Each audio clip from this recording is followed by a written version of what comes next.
Udah selalu diganggu ya nah. Tapi yang penting lah tahu nah.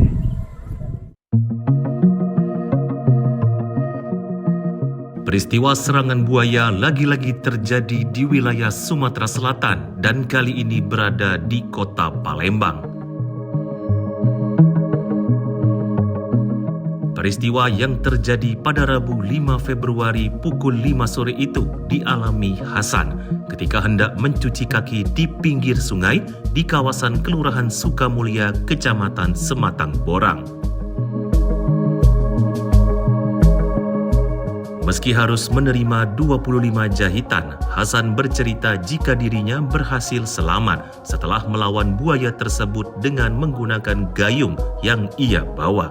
Pokoknya sudah terlepas kaki aku sudah lari ke sini, dia kok lari kemana aku tidak ngerti lagi aku. Lalu seperti apa detik-detik menegangkan saat Hasan berusaha menyelamatkan diri dari serangan predator air tersebut?